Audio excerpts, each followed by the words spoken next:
What's up, everybody? Welcome into another YouTube live show. I am John Kurtz. My apologies for being a little bit late here. David, I'm going to go ahead and say, yes, you should try that out. Ask your boss next time that you're late if it's okay because you're on John Kurtz time. John Standard Time is actually what I would prefer that you say. That feels like it has a little bit more broad appeal than just John Kurtz time. John Standard Time, a little JST. You know, we're all running a little late every now and then. I was out at the KC Catbackers event going on tonight, like a big K-State alumni get-together, listening to Coach Tang. Matt Wells was out there, too, for all you Texas Tech fans. So I was having some fun, drove back, got back a little late. Anyway, you know, whatever, we're here. We're doing a show. Appreciate everybody for being here. It is a historic day, essentially, in college athletics. We're on the precipice of what will be, I guess, regarded tomorrow as probably like the historic day when the House settlement is officially approved from the NCAA side anyway. Like, it's gone through the NCAA channels. You have two conferences left to like officially make this thing okay tomorrow. That will be the Pac-12. And yes, I said that correctly. The Pac-12, they have to vote as the old conference. The Pac-12 will vote it through and the SEC will vote it through tomorrow. Let's see. I'm going to read you from Ross Dellinger, I believe, had this tweet. Yes, Ross Dellinger says the NCAA Board of Governors voted to adopt settlement terms. Sources told Yahoo Sports, an expected but historic decision for the association. The SEC and Pac-12 boards meet tomorrow to complete authorization from the 6 defendants before plaintiff approval, possibly Friday. So, yeah, well, it's it's going to be approved from the NCAA and all the conferences. It still has to go through a bunch of stuff in the courts. And Pete Thamel did a great piece that I will get into here, laying out some of the timeline on this. You're probably still going to have to wait months before this goes through the entire legal process to be totally official. And the devil will be in the details as far as how it relates to the Big 12 and the ACC's competitive future on this thing, which is the topic of the video for me, because that I still look. It's historic that we are shifting the paradigm so much in college athletics here, and we're going to have revenue sharing. That's a huge deal. Do not get me wrong. But what really matters here to me and what could really change is that this could be, depending on how things go with how NIL gets worked out with this, if there are any limitations placed on that, how many of these schools in the Big 12 and the ACC will be able to keep up with the $20+ million that you're going to have to meet to rev share with the big boys. That, to me, could be the real paradigm shift where we see a gigantic split in terms of competitiveness right now in the sports, the two revenue-generating sports, men's basketball and football. And I think there are so many tentacles to that, man, that are not being talked about enough right now. I feel like I've told you guys this before, but it's crazy to me that there's not more like digging into, all right, I mean, if NIL is still going to be the wild, wild west, and it will still be like you can throw however much money you want at any player, plus that's on top of the revenue sharing that's going to really hit the budgets of the athletic departments really hard. I mean, like how far forward could this gap be wedged open? Some of this is combined with just the new TV deals kicking in and the new world that we're living in, which, by the way, story came out this week. The Big Ten is king in terms of generating money. They have surpassed the SEC there, but obviously those conferences are right by each other.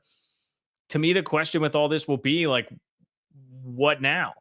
How does revenue sharing change the gap between these conferences? Because this could very well be something that puts a mile between them when right now it's, you know, like a quarter mile.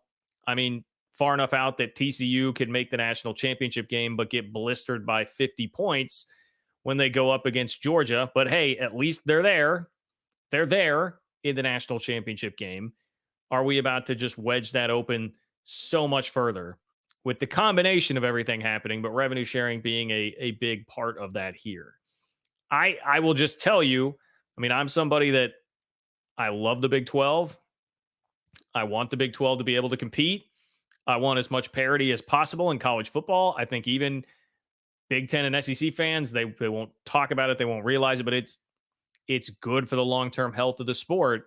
It very much is if everybody can be competitive. That is what I want. I'm just fearful that we're going to get anything resembling that at all. We've heard like Mac Rhodes, the Baylor athletic director, did a really good interview on 365 Sports that you should definitely go watch. And he talked about like, hey, we're great at basketball. That's all well and good. We've got to get better at football. We've got to improve football. And I understand. I understand why that is the impetus for everybody and what they want to improve, but it's not going to be easy. It's not going to be easy when you're having to play catch up like this. And when, thanks to people like Jim Phillips dragging their feet on the college football playoff negotiations a couple of years ago with the alliance and all of that nonsense, you've got an even wider gap there. And the TV deals are kicking in to create the wider gap. Texas and Oklahoma, all the schools from the Pac-12, they're gone. They're into these conglomerate, mega packed conferences now. Like, just, it's another thing to stir into that pot that very much could be limiting the actual ability that you have to have any sort of a like recognizable product here that's not like major league, minor league, or minor league V1, minor league V2. And when you do combine that with everything happening with NIL, and you combine that with everything happening in the transfer portal, there's already less of a connection, I think, for most alums with the schools. Like, that's lessening. Maybe I shouldn't say with most, but I think you are getting some of that, where it's not as easy to be totally connected to everybody at your school and to what's going on because of all the changes in this climate. If you add one more thing and you're going to start pushing away all these big fan bases and big schools in the Big 12, and then obviously the ACC, and they've got other problems as to whether or not they can even survive to see what this is going to look like, you're going to be losing larger and larger swaths of the country. And how does that affect this overall? How quickly does this ascend to whatever big major changes we have coming in the sport? There are just a lot of questions with this to me about how exactly it is going to work. So I wish there would be a little bit more exploration of that. Like, how many can we be asking schools? Like, how many of these schools that are not in the Big Ten or the SEC going to be able to compete with the high revenue sharing numbers? I just really haven't seen a whole lot of that. And I would love to see a little bit more digging on that, because to me, this feels like a huge, huge issue. So that's a lot of what I want to talk about today. That is a lot of what I want to talk about. We've also got, look, it was really, it's one of those very, very college sports, college football-y kind of days, because we're sitting here. John Wilner had a really good tweet about this. We're sitting here in the middle of May. This should be a very low key, not much going on time. And instead many would claim the most historic week in college sports history, perhaps, with the House settlement happening. We're about to kick revenue sharing into high gear as a thing that's happening. I would tell you that the devil is now on the doorstep, because private equity has just kicked things open and announced that they're setting up shop. Redbird Capital and Weatherford Capital announced today the creation of Collegiate Athletic Solutions, which is trying to cash in on a college sports landscape that's facing significant upheaval. So you have two private equity firms kicking their feet up and being like, we are open for business, everybody. What's up? That to me is not a great thing. We're talking about the long-term future of college football. I don't know that anybody feels like private equity is really a great thing, but it's going to be a necessity, I think, for some to compete. Oh, by the way, ESPN is going to sublicense games to TNT in the college football playoff. So if we want to lighten the mood, I suppose we can talk a little bit about like Charles Barkley, Shaq doing some pre and post and halftime stuff at college football playoff games. Maybe that can make everybody feel a little bit better for a while. If we care about actual football things, K-State and Arizona is going to be week one of Friday Night Football on Fox this upcoming year, and that game was getting a lot of love. I wish we could be talking about more of those things these days, but you need a freaking law degree and a finance degree to be a college football fan or appropriately try and cover this thing right now. I will tell you, I've got videos coming out with Doug Rohan, who you've seen on the channel before. I talked to him today about the latest in the Florida State lawsuit. It's actually quite fascinating. Like, Florida State has changed their arguments quite a bit in court and essentially thinks that they have an out on this grant of rights thing. That's what they are trying to do. They firmly believe that. And Doug was just excellent across the board, like he was if you watched those last videos. So I'll drop that for you tomorrow. I've also talked to somebody with an expertise in finance that is looking at the overall picture of college athletics right now and saying, man, this is not good. Like, when you have mergers, which is essentially what you're having with these conferences now, right? Like, the powers that be, like, all merging toward the top, that's not the sign of a growing industry. And that college football has perhaps already peaked and now it's just on the way down, and it's a matter of time. So, like, I don't know. I mean, none of this is great. none of this is great, but it's what we have. This is the sport or sports that we all grew up loving, and I guess we're tied to it and going down with the damn ship. But here we are. So it was a little longer on the intro than I typically would go, but if you guys want to be a part of the show tonight, make sure you click the $ below the chat box where it says say something. $sign below. Boy, I haven't said that in a while, right? $sign below the chat box. I don't think it says say something there anymore. $sign below the chat box in order to submit your donation for a super chat. It will pin it in the opposite column for me so I can see it, separates it out, guarantees that you get on the show tonight, ensures that you are a part of everything, and you can voice your opinion, as well as control the content and support the work that I'm doing to bring you this college football, conference realignment, college basketball content on a regular basis. Genuinely appreciate all of you guys who do that. Could not do it without all of your support. So please do, if you can support that way. If not, no big deal. All it takes is one click. Just click the like button on the video. I really appreciate that. That helps me a ton.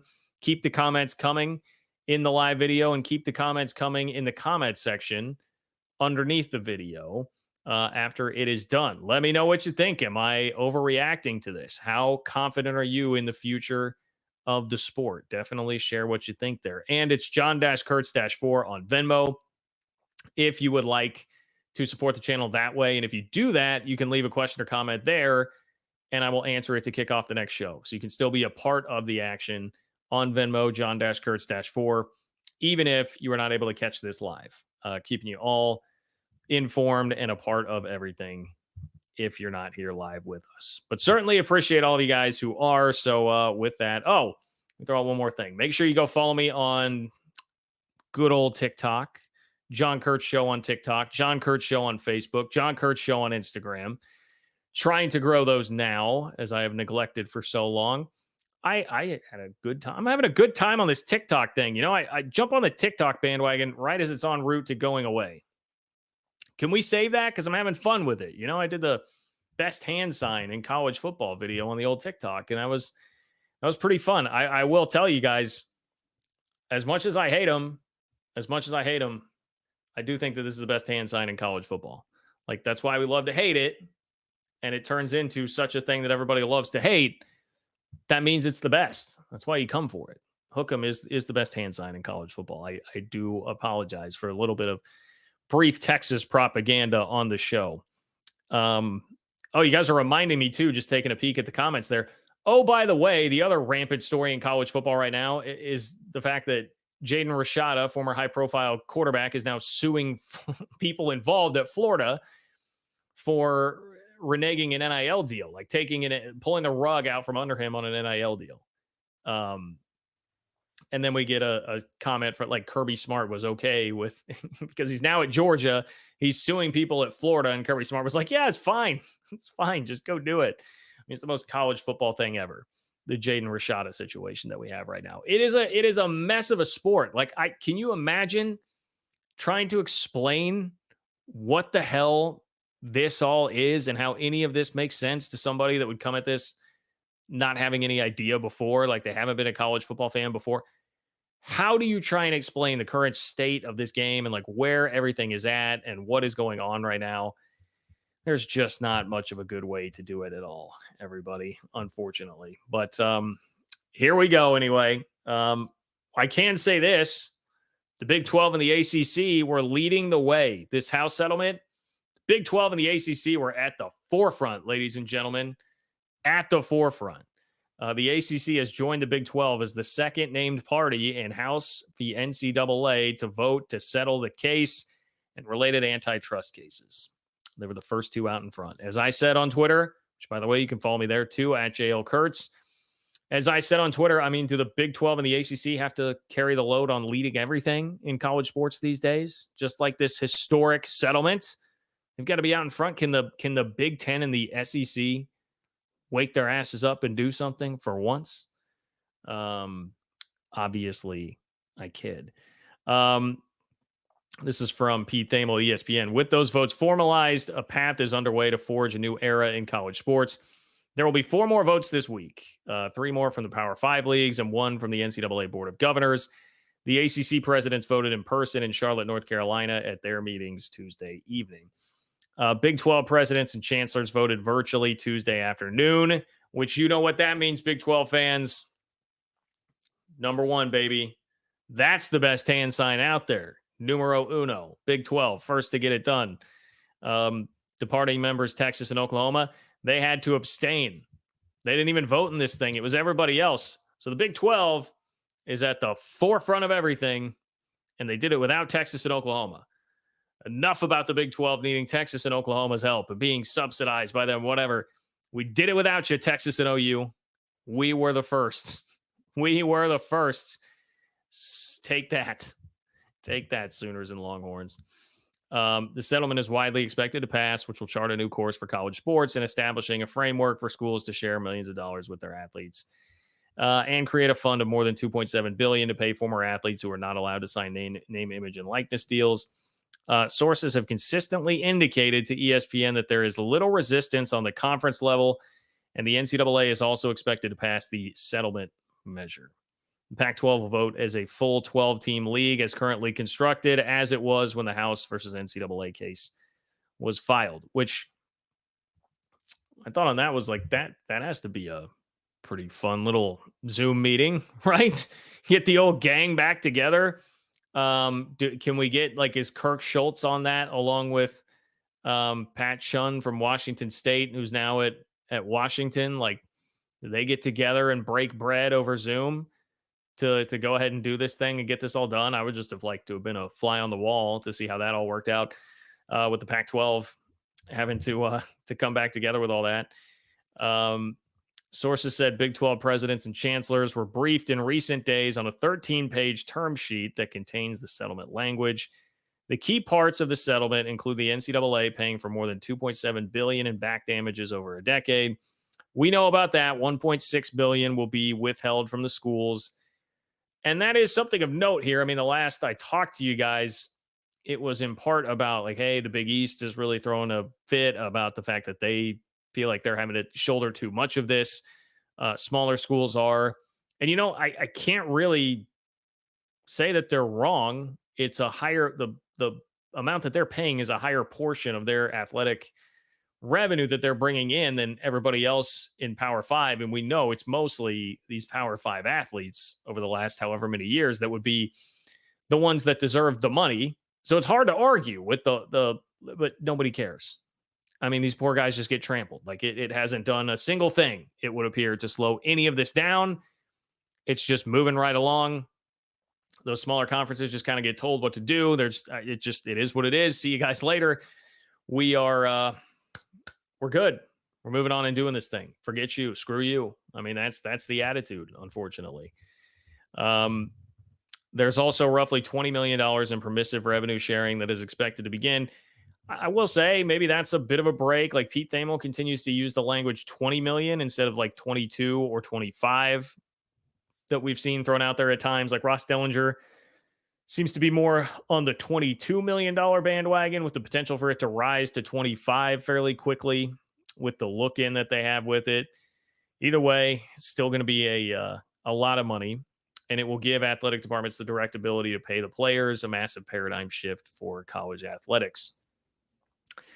Leagues need only majority votes to approve the settlement, and the detractors in the conferences aren't believed to have enough momentum to sway a no vote, sources told ESPN. but there's still an aura of uncertainty hanging over the landscape as school presidents are meeting both virtually and in person this week. On campuses, school officials are meeting and scrambling to figure out how to adjust to the new paradigms. Here's another story this kind of goes along with what I was saying earlier.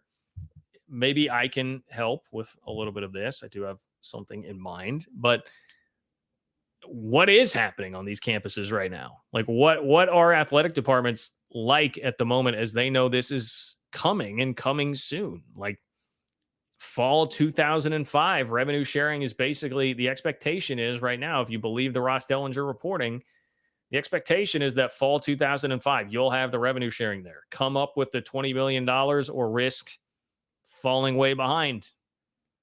That's really all there is to it. How are these schools going to do it? How are these schools going to do it? And what is it? Is it panic in there? I mean, how can you remain calm right now? School officials are meeting and scrambling to figure out how to adjust to the new paradigm. Schools and bigger leagues need to find nearly $20 million to budget for athletes and figure out how to divide it. Smaller leagues are adjusting on how to cover costs as the NCAA is withholding varying money from schools in all levels of Division I to cover the costs. Now, here's where we start to get into the real key of this and the crux of it that I wanted to mainly talk about today, and that this is all about the Big 12 and the ACC. It's all about the Big 12 and the ACC and whether or not they can legitimately compete here and how are the details going to turn out. The devil is in the details in all of this. The devil is in the details in the House settlement. How will this be broken down? And nobody seems to really know right now. So here is what Thamel says. Pete Thamel says there's no clarity on Title IX's role in revenue sharing, how roster caps will work, and what enforcement of NIL will look like. Does say NIL is expected to continue to exist in addition to the revenue sharing. So we don't know what it will look like, but it's expected to continue to exist. And remember, Dellinger did have a quote, and this would probably be just because it's a like on the record quote from the plaintiff legal representation, the plaintiff legal counsel. It was a quote on the record where he basically said, yeah, I imagine that proud alums of their schools are still going to find a way to make an impact. That's me paraphrasing. But the fact that that was there would tell you that, yes, you can pretty much write it down in pen that NIL is still going to be a part of this thing. So you'll have to meet your threshold to revenue share, which the way a lot of people seem to be framing this now is that that will be the minimum threshold. That's like table stakes. If you want to be able to compete for a national championship, you're going to have to do that. And then what can your collective do on top of that? That's kind of the way to look at where we are at right now. So it's going to be there. I know like there had been some thought, maybe some hope. I don't know if it was a thought or more of a hope from some people that like, hey, well, maybe this will just like take the place of NIL. We'll have revenue sharing. Then you won't have to deal with chasing down your collectives to get them to donate a certain amount of money, like nothing like that. Unfortunately, that's not the case. It sounds like there will be both of those things happening right now. And then, look, I don't know if you're a Big 12 or an ACC school, like can your collective make up some of this if you're not able to push the money across for the $20 million that would be in essence required for this? I don't know, man. I don't know. But then the future of collectives, this actually came from, this came from a different Pete Thamel article, and I wanted to throw it in here on the topic of collectives. I'm looking at, couple of things here. Let me stop and remind you that if you want to guarantee your spot on the show tonight, you can do so by clicking the $ below the chat box to attach a donation to your chat, make it a super chat, which puts it in a separate column for me, guarantees it gets read.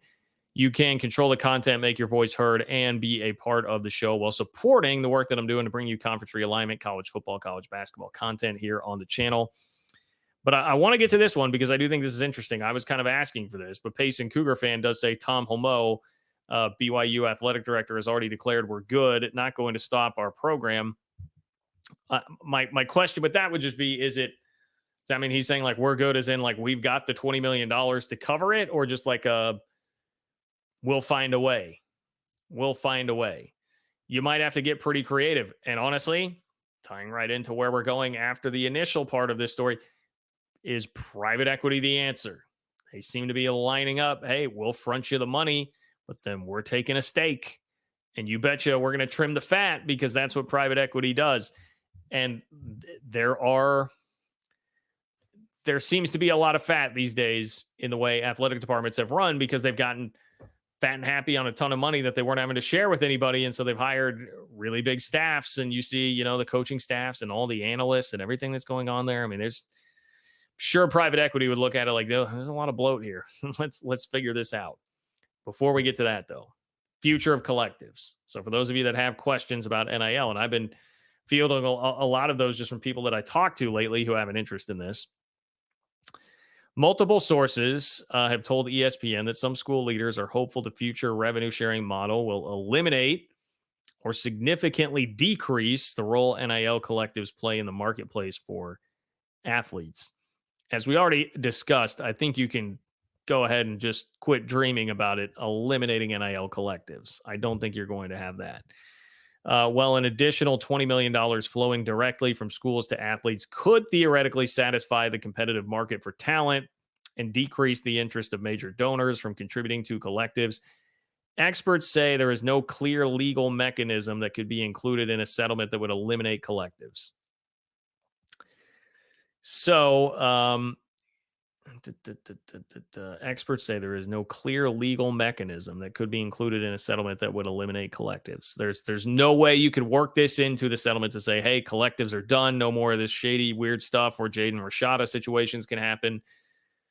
It's all got to be from the school and the revenue sharing number. We'll take care of that. And then, the ideal thing is if you were like a Big 12 or ACC school looking at this and you'd be like, all right, well, hey, just have it be revenue sharing and let's cap that baby. And then bam. I mean, in essence, you've got your salary cap there. We'll go salary cap sport, but that's obviously not how it's going to go. We know who is leading the charge here with the Big Ten and the SEC. Thamel continues by saying these groups, which are independent from schools, even if they often operate in a hand-in-glove fashion, could continue to use NIL opportunities to give their schools an edge in recruiting by adding money on top of the revenue share an athlete might get from his or her school. So yeah, and that's where, if it's going to have to get split equally from Title IX, which is another thing we don't really know how that's going to go. If it were to have to get split equally for Title IX, then that's what NIL can make up the difference there. If you're not able to take, like what schools would want to do, 95% of the rev share money and give it all to football and men's basketball. If the Title IX implications are going to be, well, you're going to need to provide equal money, not just like a chance for both parties to get it, but it will have to be equal money. Then that's going to cut way down on what you're able to pay your football and men's basketball student athletes. And then it would start to come down to, okay, how much can the NIL collective make up there? So Thamel says for the schools with the deepest pockets or most competitive donors, a $20 million estimated revenue share would be in reality more of a floor than a ceiling for athlete compensation. Most well-established collectives are planning to continue operating outside of their school's control, according to Russell White, who is the president of the Collective Association, a trade association of more than 30 collectives associated with power conference schools. That might be someone worthy of reaching out to. Russell White, president of the Collective Association. It just makes $20 million the new baseline, White told ESPN. Their hope is that this tramps down donor fatigue and boosters feel like they won't have to continue. But these groups like to win. There's no chance this will turn off the competitive juices. I mean, that seems like a very, very obvious statement that alums with money are still going to want to help their team win. I mean, that's a tale as old as time. Ask SMU, ask Eric Dickerson about all of that. Ask Craig James about all of that. It's been going on forever. They will find a way. Now they just have a slightly more acceptable, legal-ish way to do it with these collectives. Sources have indicated, so if you're, this is a good, let me pause here. to let you know that on the timeline of this, we're looking at least 6 months until all these details are worked out. These things that we're talking about that are so crucial, Title IX, NIL collectives. Sources have indicated to Pete Thamel it will be at least 6 months until the details are worked out, likely longer. Remember when I said you basically need a law degree at this point to cover the sport? It's going to have to go through a bunch of legal mechanisms and could take, I guess I'm going to judge from this 6 months to a year for everything to actually be finalized with this. They don't have a ton more time than that if it's going to be in place for fall 2025, which is what the previous reporting has indicated it would be. There are also expected to be several other steps before Senior District Judge Claudia Wilkin can approve the settlement. All Division I athletes have the opportunity to object to the terms or opt out of the class. The class being in the class action lawsuit, those who can claim a stake in this money in the back pay. So, as we all learn the law together as we go through law school, that's what I should rebrand the channel to be like a law school channel. What kind of a market is there at? Is that a saturated market on YouTube? Is there a legal market that I can just masquerade as a legal expert? Here we go, everybody. Books open, page 23. Wilkin also needs to hold a preliminary hearing to review the terms of the settlement. So the settlement will come through from the power conferences and the NCAA. Then there will have to be a preliminary hearing to review the terms of the settlement. Then later, the judge would need to consider any arguments presented against it before formally ruling on the settlement. This all projects to take months to unfold. There are also expected to be continued asks to Congress. Oh, God, I don't know that I saw this before. I just read it right now. We've still got congressional hopes here. We've still got hopes that freaking Congress is going to do something. There are also expected to be continued asks to Congress to work toward more narrow exemptions from future lawsuits. The industry belief has been that Congress could be more willing to help college sports as opposed to saving it now that there's a structure moving forward that includes revenue distribution for the players. So Congress could be more willing to say, hey, we'll help you out since you guys are trying and you guys have actually sort of set something up now, as opposed to before you were just like, hey, we're screwed. We're getting beat in court. Like, we don't want to set up an actual system here. Like, what do you help us, save us, please? That was the ask before. It is now changed, and to me that's still wishful thinking that Congress is going to be like, oh, you've changed enough, you're doing better, we'll help you out. This seems like it's May of an election year. I don't think Congress is doing that. I really, truly don't. I have a hard time believing all of that. But that is the end of the reporting from Pete Thamel and where we are all at on that. So I apologize to be so cynical about it, but unfortunately that just seems like the reality here, that there are a bunch of huge questions.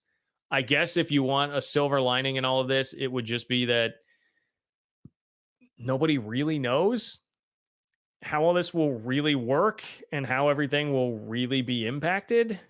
So maybe somehow, some way, it's not as bad as we thought, or there could be some positives or some advantages here, as the Big 12 says, like, hey, we need to fight and scratch and claw to get better at football. Like, that's our priority and we have to do it. And revenue sharing becomes a piece of this. I don't know. Maybe there's some way that we're just not seeing it, but I just, as Big 12 homer guy and a guy that loves my school and loves my conference, I do have to sit here and tell you that, quite honestly, I very much worry about what happens now that all this is here. And it just seems to be moving at such a rapid pace. Like, we're going through so much change so fast. It's a little bit unnerving.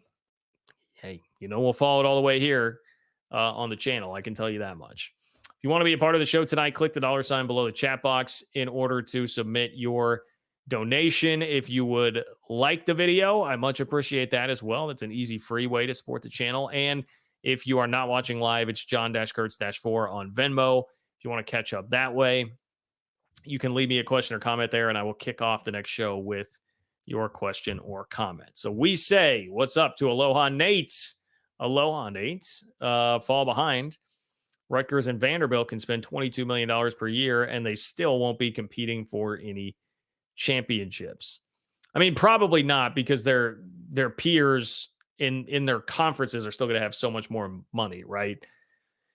The worry is going to be, can they start pulling players from the Big 12 schools of the world? Can they pull players from Oklahoma State because they'll be able to offer more money? They'll be able to offer the full revenue sharing. And I'm just picking Oklahoma State, Texas Tech, whoever. Will they be able to start out recruiting you or pluck some of your players if they're having great years because they're giving the full revenue sharing money? I mean, one of the variables here, I guess, could be, to me, I look at it and say, would this tax the boosters even more? You know, at a place like Texas Tech, where they've got plenty of money, will this tax the boosters even more if it's like the athletic department can't fund the full $22 million for the revenue sharing, but the NIL collectives can then step up more and try to make up the difference there? I don't know. To me, that feels like a path that I can logically walk down, where it would seem like there's actually more of a financial strain on your boosters in light of all of this. But anyway, yes, like Rutgers and Vandy are still, they're the $22 million a year. It will be nice. It will certainly help them be competitive in ways that some of the Big 12 and ACC schools can't. But yeah, I would not project that they're going to be winning any championships. I mean, really, their life, they're just collecting paychecks. I get it. Like, I get it. It's got to be nice to be in one of those leagues. And we talk about, hey, because you won the birth lottery, the geographic lottery with where you're based, you're going to be a part, at least for now, of the power conferences, the next phase of all of this. But damn, I mean, what kind of a life is it if you're just collecting the paycheck to be in an even more loaded conference, whether it's the Big Ten or the SEC? You're in just so much choppier waters trying to be competitive in that league, even than it was before, which it wasn't very easy before at all. So what are you going to do now? I mean, it just feels kind of like empty, hollow paychecks. And like, money's great, but for an athletic department, I mean, like, the ultimate goal is winning, right? So I don't, at what point does that become any kind of a fulfilling life at all? And it's a shame that, you know, nothing against Vandy, nothing against Rutgers, nothing against Northwestern, but like, you know, Vandy, Rutgers, Northwestern, like schools like that are getting this money, and the Texas Tech, Oklahoma State, Baylor, K-States of the world are stuck behind when they have been obviously much, much more competitive in this current era of college athletics, and would be much more deserving of being able to stay competitive like that. But it's a good point. Aloha, Nate. Literally, the road got harder for Rutgers and Vandy because of the conferences they're in becoming so much more powerful now. It is a more difficult task for them. So appreciate that. Thank you, Aloha, Nate. Click the $ below the chat box in order to join Aloha, Nate, with a super chat tonight. Don't super chat any private equity folks. They've got plenty of money. They don't need it. And now they're trying to get in and jump in on college football. Lots of stories written about this today. Private equity combining forces to create something called Collegiate Athletic Solutions. Collegiate Athletic Solutions. College sports about to sell their damn soul to the devil is what it would appear here. With college sports on the verge of sweeping change that could have a long-term financial implication, 2 private investment firms have created a platform to help athletic departments find funding. Redbird Capital and Weatherford Capital announced the creation of Collegiate Athletic Solutions, which is trying to cash in on a college sports landscape that's facing significant upheaval. CAS, College Athletic Solutions, would be available to lend money and offer guidance to athletic departments in exchange for a share of future revenue. Well, that sounds harmless enough, doesn't it? I mean, they're going to lend you a little bit of cash, help get you back up on your feet. They're going to give you, just a little guidance. We'll give you some tips on what you should do, what you should, what staffing wise, if there's any fat that we can trim. Yeah, we'll give you a little bit of guidance. And all we need is we just need a little share of your future revenue. That's it. There's so much out there. Look at this Big Ten TV deal. Look at this SEC TV deal. Big Ten, you just became the highest revenue producing conference out there. You're taking in more money than anybody. Okay. It is great. It's golden. It's a money train. It's never going away. It's like a river of money, like you're at Charlie and the Chocolate Factory. But instead of chocolate, it's just money. It's never going away, baby. So just let us, let's take a little chunk of that. It'll be okay. It'll be okay. Can't you just hear private equity doing that right now? Florida State. I mean, Florida State. Hey, Florida State, you're kind of, hiking up your skirt at us a little bit over there. Like, hey, we see you. All right, listen to this. Here's a drink. Have a drink. Have a shot at tequila. It's okay. That's the vibe that I certainly get from what we have here with Collegiate Athletic Solutions. Here's a quote from the founder and managing partner of Redbird Capital, which is one of the two pieces in CAS. Quote, the paradigm shift we are seeing in collegiate athletics in the ecosystem is similar to the ones we've seen with media distribution models, collective bargaining rights, and premium hospitality. They're all centered around the need to create long-term growth by bridging the gap between premium intellectual property and optimizing revenue streams. Oh, okay, whatever. CAS addresses athletic departments' need for near-term capital with additional operational expertise across strategies that can improve competitive positioning. So CAS would be available to lend money. The paradigm shift we're seeing in the collegiate athletics ecosystem is similar to the ones we've seen with media distribution models, collective bargaining rights, and premium hospitality. Okay, well, college sports, just like premium hospitality. That's what we have here. If any of this sounds familiar, we have talked about Florida State before. Drew Weatherford played football at FSU. Weatherford Capital, headquartered in Tampa, Florida. It's run by Drew Weatherford and his two brothers, Will and Sam. Not only is Drew a former athlete at Florida State, he's also a member of the school's board of trustees. Florida State has been negotiating for more than a year with another investment firm that is private equity giant 6th Street. And that's on a potential capital infusion for the Seminoles. So Florida State ahead of the curve. Oof, about knocked over my water. They're ahead of the curve. Head of the curve on private equity for everyone. They've already been down this road. And it kind of seems like Florida State, as much as we painted them as like troublemakers and rabble rousers and being way too wild and crazy, they have kind of set precedents that everybody is falling behind in. Or falling in line with behind them, like North Carolina now trying to get their bleep together and get organized on how it is that they are going to exit the ACC when Florida State was like a year ahead of them on that and got rid of some of the factions that were there, got everybody on the same page, same messaging. Here we go. We're going to do this. Now North Carolina is like stuck in a mess behind them.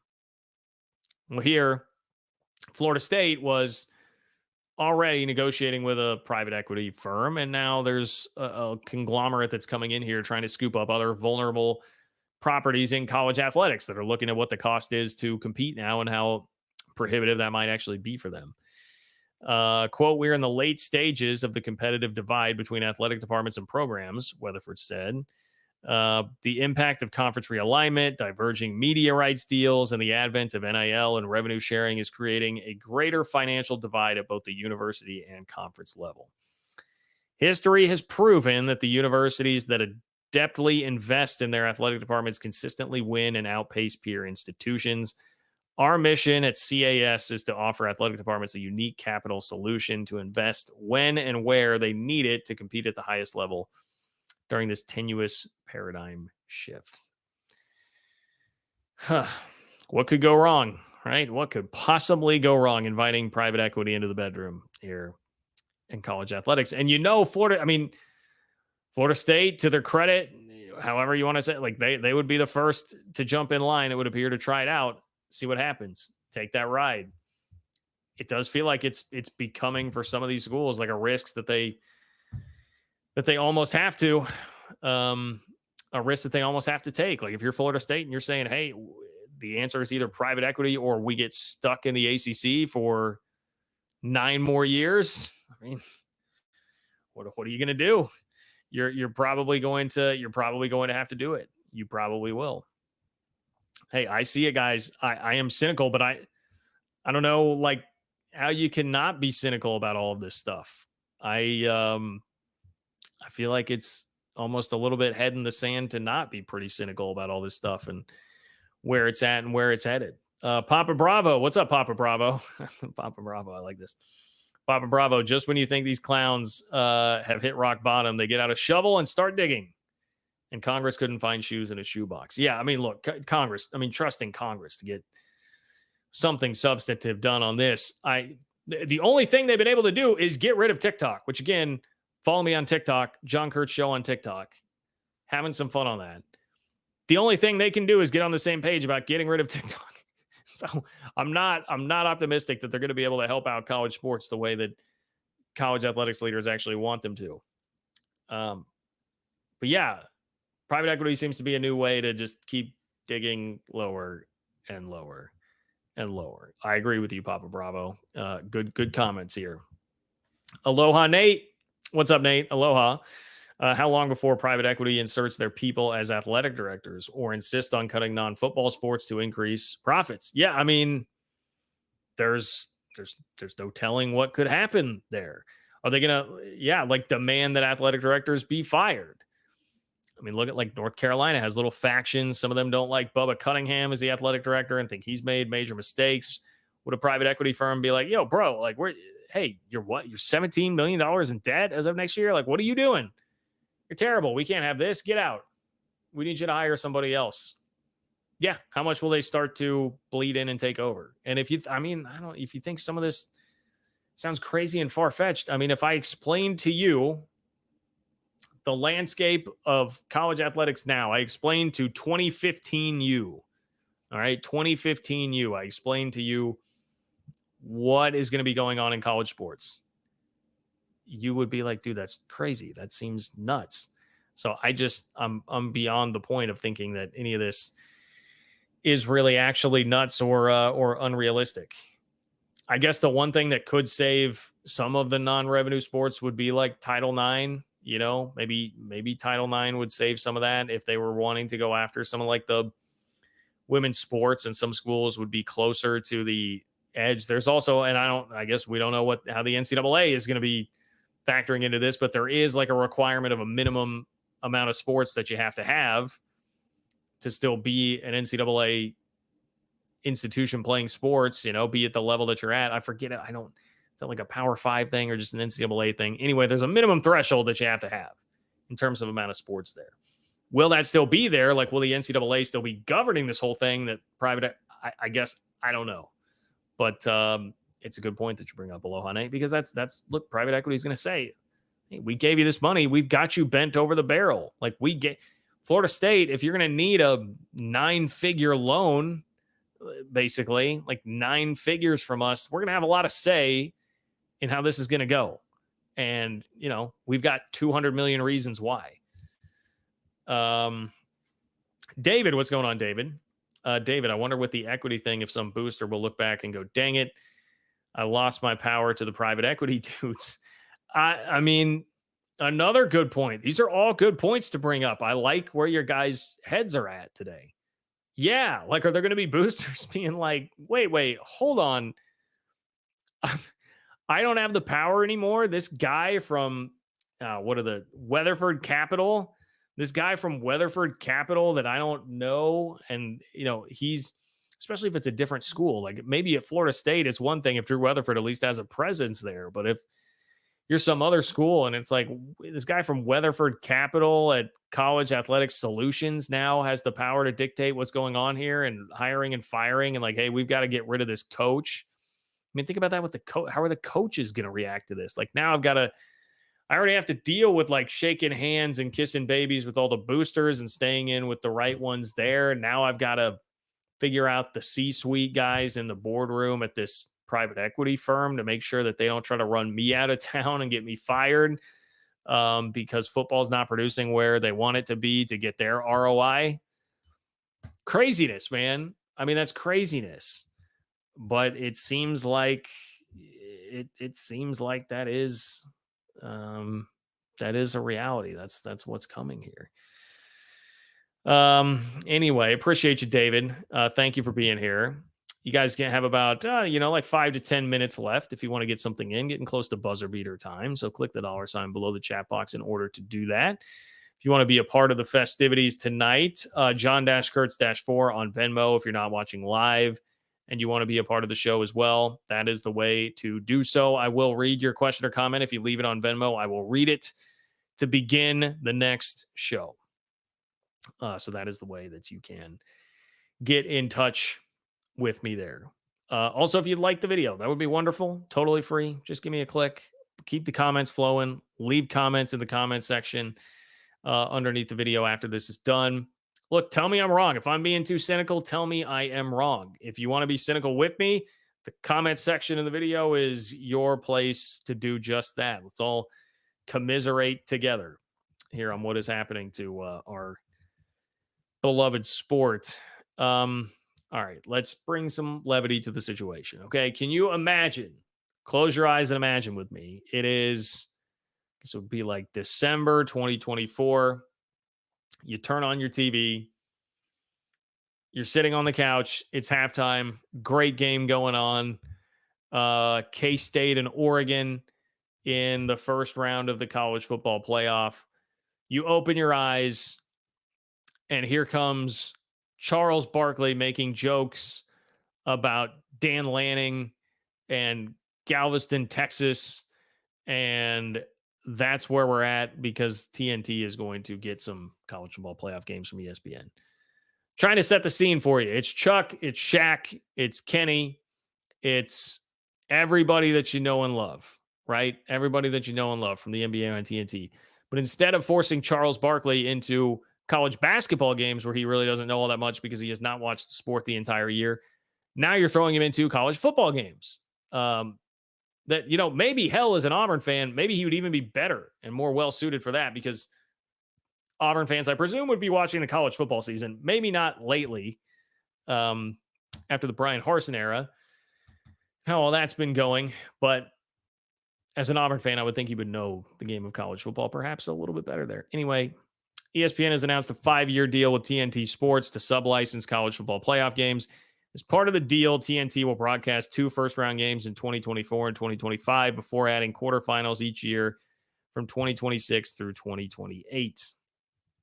Under the agreement, ESPN will air all other games on its family of networks. That includes the national championship game, which will be played January 20th in Atlanta this year as the field expands to 12 teams. Quote, "We're delighted to reach this agreement," whatever. It's CEO of TNT Sports. They're happy. They're going to delight fans, yada, yada. TNT Sports is the primary choice here. One college sports fans know well. The network has the rights to the NCAA men's basketball tournament. Now we'll have college football postseason games starting this season. TNT Sports has agreements with the NBA. They make the point that TNT may be losing the NBA. So bringing 2 college football playoff games adds a bit of an interesting wrinkle there to TNT Sports' situation. They've got a lot of stuff, as it was laid out here, NBA, NHL, Major League Baseball, all in their portfolio, now trying to add college football. Maybe that could soften some of the blow if they're not going to have NBA after that. That's what it means for ESPN. For ESPN, the ability to sublicense gives the network that much more control over how college football playoff games are broadcast. That could pay off down the road as rumors swirl about further expansion as well. Quote, "And finally, it potentially offers ESPN additional upside." Justin Beetler, director of global media rights counseling at Octagon, told On3, if they can build the value of the expanded playoff early on in the next rights cycle, they can potentially sublicense the rights at a premium further down the road if they choose. So ESPN's goal here when they bought all of the rights, remember, there was a time when we thought the best solution, or what may happen anyway, still may have been the best solution to get the most money possible for the playoff would be to siphon this thing out to multiple networks, like how you see the NFL playoffs do things. Because if you get them all bidding against each other, you get them all a part of it, you're probably going to get more money than just like the bulk discount price that someone would get for buying all of them. You could milk a little bit more money out of it that way. The way that it's being done now, ESPN can milk a little bit more money off of it that way. If this thing goes well, if the playoff turns into something that is as awesome as we all hope it is, then hey, there we go. ESPN will have made a sound investment, and they need some of those because remember the variety piece we talked about the other day where ESPN Plus is just like sucking the life out of Disney stock right now. So yeah, TNT, that's fine. It's a little weird for me, but also like nostalgic in a way, because TNT was doing some Big 12 games. They had that, what do they like? They were Saturday night games on TNT there for a while with the Big 12 in the early 2000s. And one of my fondest memories, one of the great K-State games of all time, was beating USC in a non-conference game when Carson Palmer was the quarterback the year that he won the Heisman. I believe Carson Palmer won it in 2002, right? Carson Palmer was the quarterback. That was a good USC team that played in the Orange Bowl. They lost in Manhattan, Kansas on TNT. There was also an Iowa State game. The K-State won 52-20, and that was Seneca Wallace, Iowa State. K-State had pick sixes in almost back-to-back plays against Seneca Wallace. There was one play in between. It went Bobby Walker pick six on Seneca Wallace, random rushing play, Bobby Walker pick six on Seneca Wallace. So I've got fond memories of football games being played on TNT. So for that standpoint, I'll take it. I'll take a little TNT action. And again, maybe we can find a way to work Chuck and Shaq in there. I would very much like that. Cat Fan in Huskerland, aka Daniel Osborne. What's up, Daniel? It is buzzer beater time. If you want to get something in, now is the time. Click the $ below the chat box. Daniel, this is depressing. Happy thoughts. I know. I'm sorry to be so depressing, guys. Look, honestly, it will do us all good when we get closer to the actual season and we can have talks about like actual football things and take our mind off of it for a little while. Although the undercurrent obviously will always be this. And to me, it still just adds like a little bit of extra edge to what happens during the season. I've said it before, like it feels like the stakes are amplified here, which can make things better, but also make things more stressful if you are a fan. Daniel does say, how about the Royals? Omaha's tied for first too, so the Royals' future looks bright. Good show, John. Thank you, Daniel. Thank you. Much appreciate that. The Royals are killing it. I don't know. Were they playing tonight? I'm not sure what they did tonight. But the Royals are off to it. Shout out to my guy, Rob, from 610 Sports in Kansas City. Rob Brenton. He tweeted out that the Royals have the best, I think it was the best record ever at this point in the season through X number of games as of last night. They were even a game up on the 2015 world champion Kansas City Royals. So that is tremendous. I got to be honest, though, if we want to talk about like ridiculous things and TV contracts and all that, I have barely watched a second of Royals baseball this year. And some of that is just I'm very busy and my free time is devoted with a lot of this kind of thing. But they're on Bally Sports, which does not come on like YouTube TV or any of these traditional cable packages. You got to pay like $20 a month. And it's not the money, it's the principle for me that like I got to pay for this crappy Bally app that everybody hates, that doesn't work well, it's clunky, and you can't just include this on the cable that I'm paying for because we can't reach agreements on anything. Like it's ridiculous, and Major League Baseball is so stupid. So stupid the way that they do things, and they make their sport really hard to watch. So I have not been able to watch much of the Royals, but I hear that Bobby Witt Jr. guy is pretty good. So I am very happy for my city, and I'm very happy for the Royals that they are going to have a competitive team. And hopefully before too long, I will join in watching some of those fighting Kansas City Royals. But Daniel, I appreciate you. Thank you for your support of the channel as always. Love to see you here. I believe you said it was Barbara's birthday, right? Hope she had a wonderful birthday, and I hope you guys are doing great. So thank you very much for popping in here. Yeah, I agree. Red wine. It's like a huge wall of doom on the horizon, and it could have all been avoided. Sell stock in K-State football. I wouldn't do that yet, Conundrum, because Avery Johnson's playing quarterback this year. All right. I just saw my guys at the Solid Verbal hyping him up as a Heisman hopeful on their Instagram reel earlier today. So not yet. Not yet. Now is not the time. Not yet. All right, guys. I would say fun show tonight. I mean, it was fun. Like, it was cool. I appreciated the chat we had. Your comments were on point. I will give you guys that. You brought it strong. So that stuff is good, even if what's going on in the sport might not necessarily be so good. Please do like the video on your way out the door. That helps me. Leave comments in the comment section. That helps me. Help spread the word about the channel on social media, wherever it is that you can get the video to. I really appreciate all of that. Word of mouth. Tell your friends. Tell your family. Tell whoever. Twitter, X, Instagram, Threads, wherever you're at on the internet. Let them know about the channel. Let's continue to grow this thing. I much appreciate all of you guys. John-Kurtz-4 on Venmo if you want to support the channel that way. And if you are somebody that did not get a chance to catch this live, you can leave a question or comment there. I will kick off the next show with it. I hope you enjoy the rest of your Wednesdays. I hope you guys have a great rest of the week. Be on the lookout. Well, follow John Kurtz Show. Follow John Kurtz Show on TikTok, Instagram, Facebook, and make sure you're watching out for the content. Tomorrow, Doug Rohan, attorney who follows the Florida State case, Florida State guy, very well connected. He's so good at breaking all this down, and it's really fascinating what Florida State has done with the next stage of this lawsuit. So tune in for that. It'll be a great video coming at you guys tomorrow. Justin says, Justin, what's up? Best buzzer beater around here. If ESPN decides to not opt into that 2007-2036 extension for the ACC, maybe they could get a TV deal with TNT and CBS and the CW. UCF sucks. Wow, Justin. Sneaking in that UCF sucks. It wasn't me, UCF. It was Justin. Okay. What's interesting about this, Justin, is something that is going to be discussed in the video with Doug Rohan. If ESPN is out, that creates different scenarios in the contract that Florida State is arguing would actually just void the grant of rights if it's not ESPN. So make sure you watch Doug Rohan tomorrow to understand all of that. That was great, Justin. Justin is like Robert Horry, man.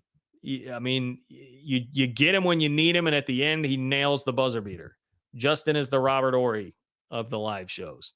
Appreciate you, Justin. Appreciate all of you guys. Take care, and I will talk to you soon.